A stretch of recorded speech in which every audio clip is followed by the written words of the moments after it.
हरे प्यार में तुमने दिल तोड़ दिया। अरे हमको लगता है कुछ कर जाते। हरे प्यार में तुमने दिल तोड़ दिया। अरे लगता है कि कुछ कर जाते। अरे तुमको याद कर कर के रोने से अच्छा, अरे तुम्हें याद कर कर रोने से अच्छा हम किसी हादसे में ही मर जाते।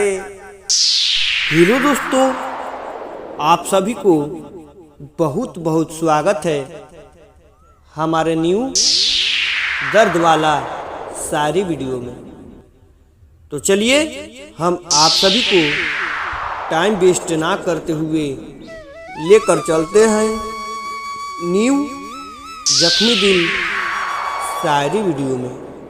तो अगर हमारा शायरी अच्छा लगे तो मेरे वीडियो को लाइक और चैनल को सब्सक्राइब, साथ में बेल आइकन घंटी दबाना नहीं भूलिएगा, ताकि कोई भी मैं नया जख्मी दिल शायरी डालूं तो आप सभी के पास नोटिफिकेशन जरूर गिरे।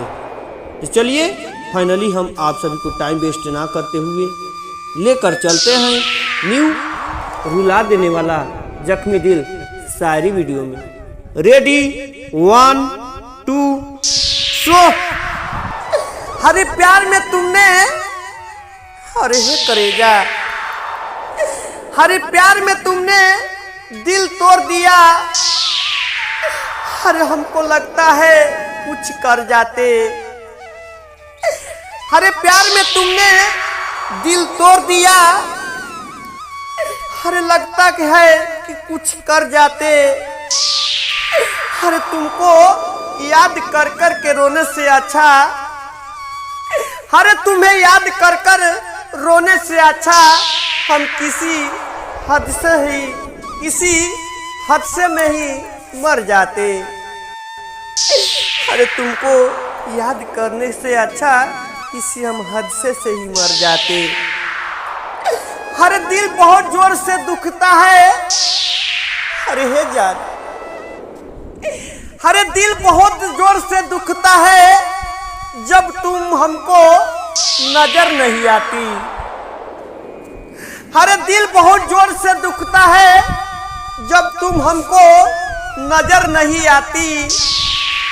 अरे हम तुम्हें कैसे भूल जाए, अरे हम तुम्हें कैसे भूल जाए, तुम तो हो मेरी बचपन का साथी। अरे हम तुमसे बचपन से ही प्यार करते हैं, हम तुम्हें कैसे भूल जाए। अरे हे जान, अरे हमें लगता है, अरे हे करेजा, अरे हमें लगता है कि तुम्हारे सीने में दिल नहीं। अरे मोबाइल से कोई भी एक कॉल बात कर सकता है। अरे हमें लगता है कि तुम्हारे सीने में दिल नहीं। अरे नहीं तो मोबाइल से कोई भी एक कॉल बात करता है। अरे ये बात कोई बड़ी मुश्किल नहीं। अरे लेकिन तुम तो दिल लगाकर हमको धोखा दी। अरे प्यार में हमको ऐसे धोखा दी कि आज हम कहीं के ना रहे। अरे रोते रोते दिन बीतता है, अरे रोते रोते रातें बीतता है। अरे हे करेजा।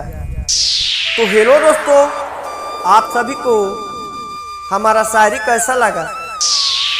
हम उम्मीद करते हैं कि अच्छा लगा होगा।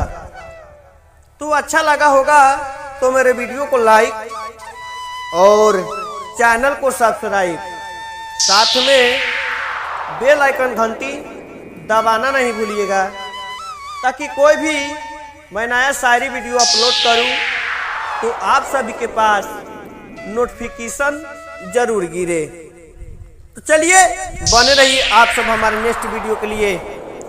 तब तक के लिए जय हिंद, जय भारत। हम फिर से लेकर आएंगे न्यू रुला देने वाला दर्द भरी शायरी वीडियो।